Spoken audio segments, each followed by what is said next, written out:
जो गणेश की मूर्तियां दिखाई थीं, जिसे चीन और जापान में पूजा जाता है, उसे वहां गणेश नहीं कहा जाता बल्कि कांगेतेन कहा जाता है। पूर्वी एशिया के सारे लोग कांगेतेन की पूजा करते हैं। कांगेतेन को जापान में विनायकतेन नाम से भी जाना जाता है। जापानी लोग इन्हें सद्भाव, संतुष्टि और परमानंद का देवता मानते हैं। पूरे जापान में 250 से ज्यादा प्राचीन और आधुनिक कांगेतेन के मंदिर हैं। थाईलैंड में गणेश को फिराफिकानेत के नाम से जाना जाता है। मैंने आपको वीडियो के शुरू में इंडोनेशिया के इस नोट पर भगवान गणेश की फोटो दिखाई थी। कुछ भारतीय राजनेता इसका प्रचार करते हुए भारतीय नोटों पर भी गणेश के चित्र का समर्थन करते हैं। लेकिन आश्चर्य की बात तो यह है कि उस देश में इस फोटो को गणेश नहीं कहा जाता, बल्कि इसे एलिफेंट बुद्धा यानी हाथी बुद्धा कहा जाता है। आज इंडोनेशिया में 80% मुस्लिम आबादी है। इसके बावजूद वहाँ के लोग अपने मूल बौद्ध धर्म के प्रतीक हाथी को पवित्र मानते हैं, क्योंकि हाथी बुद्ध का प्राचीन प्रतीक है। बुद्ध चरितम ग्रंथ के अनुसार महामाया के सपने में हाथी आया था, जिसने सिद्धार्थ के बुद्ध बनने का भाष्य किया था। इसीलिए आज भी इंडोनेशिया के मूल निवासी हाथी को पवित्र तथा पूजनीय मानते हैं।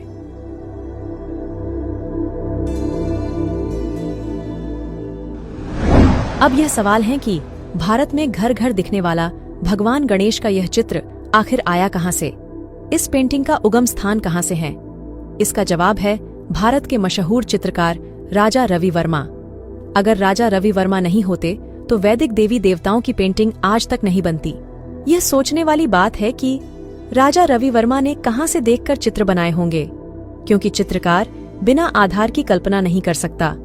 उदाहरण के लिए एलोरा बौद्ध गुफा में मौजूद महामाया के शिल्प से प्रभावित होकर राजा रवि वर्मा ने धन लक्ष्मी की पेंटिंग बनाई है।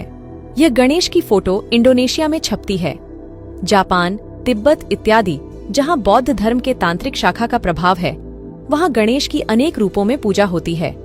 गणेश असल में तांत्रिक बौद्ध शाखा में बाधाओं के विनाशक रूप में अवलोकितेश्वर माने जाते हैं। हाथी सदृश्य इस शिल्प का पुरातात्विक प्रमाण जानने के लिए हमें इतिहास में 2000 साल पीछे सम्राट अशोक के काल में जाना होगा। तो चलिए देखते हैं उस दौर में हमें भगवान गणेश के कौन से साक्ष्य मिलते हैं। भगवान बुद्ध की प्रथम मूर्ति सम्राट कनिष्क ने बनवाई थी। इसीलिए बुद्ध के शिल्प पूर्व काल में स्तूप और हाथी को बुद्ध के प्रतीक के तौर में पूजनीय माना जाता था, क्योंकि स्तूप में भगवान की अस्थियां थीं।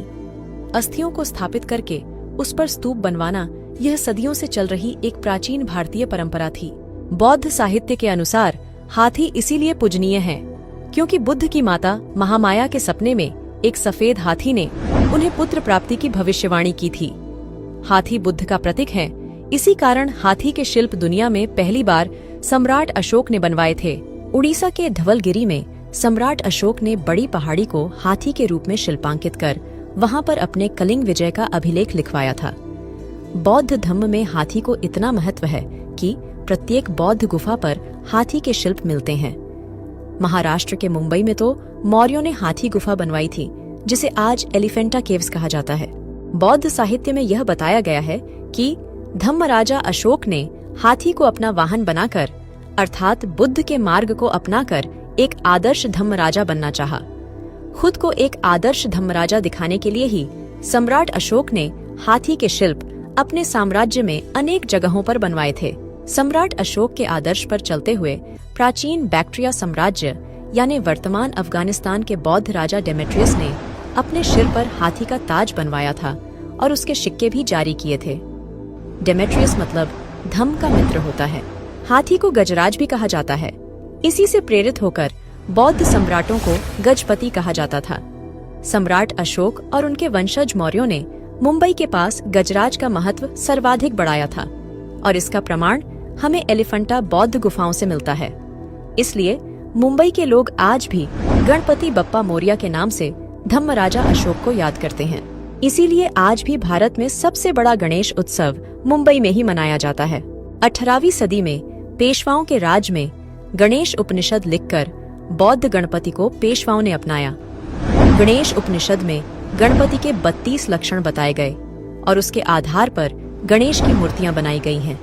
लेकिन गणपति प्राचीन बौद्ध देवता होने के कारण उसे संहारक देवता अर्थात विनायक भी कहा गया है। वास्तव में विनायक मतलब बौद्ध विनयों का प्रचार करने वाले बौद्ध राजा या प्रचारक है। बुद्ध के 32 लक्षणों पर आधारित बौद्ध प्रतीक गजपति का परिवर्तन किया गया है।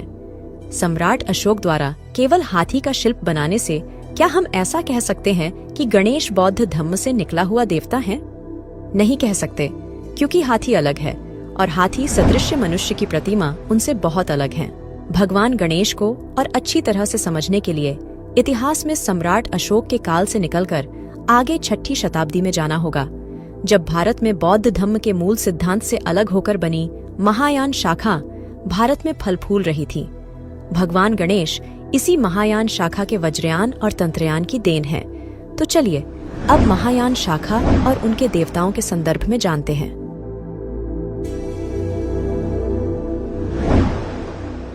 महायान मान्यताओं के अनुसार गणपति या गणेश एक यक्ष यानी यक्ष हैं, जो प्राचीन भारत में बौद्ध अनुयायियों को मोहित करता था।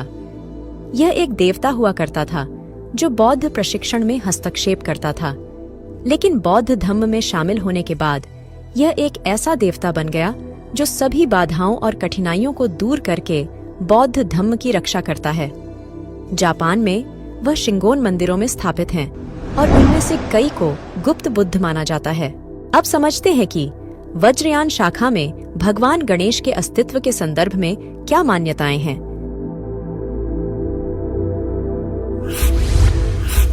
जब भी कोई अच्छे विचार या वस्तु का निर्माण होता है तो उसे उपभोग करने वालों में 2 प्रकार के वर्ग जन्म लेते हैं। पहला वह वर्ग होता है जो अच्छे विचार व वस्तु तक स्वयं खींचे चला जाता है, यानी कि बुद्धिजीवी वर्ग।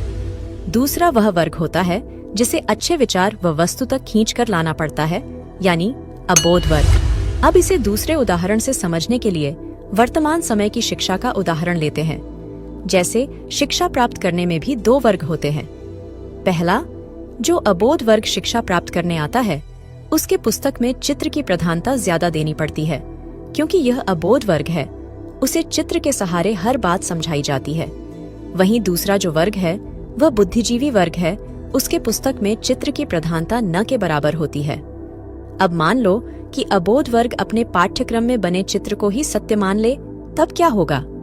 उस दिन से ऐसे असंख्य अबोध बालकों का आज तक मानसिक संतुलन बिगड़ा हुआ है।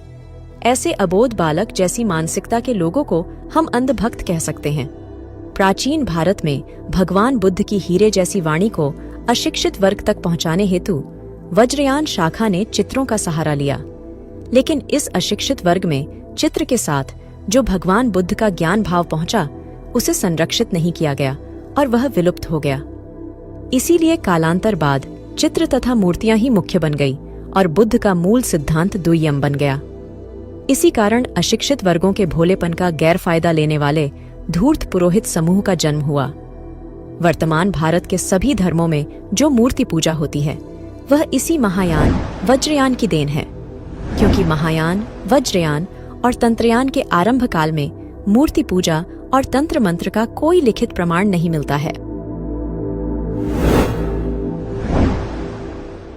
अष्टांगिक मार्ग पर चलने से दुख दूर होता है।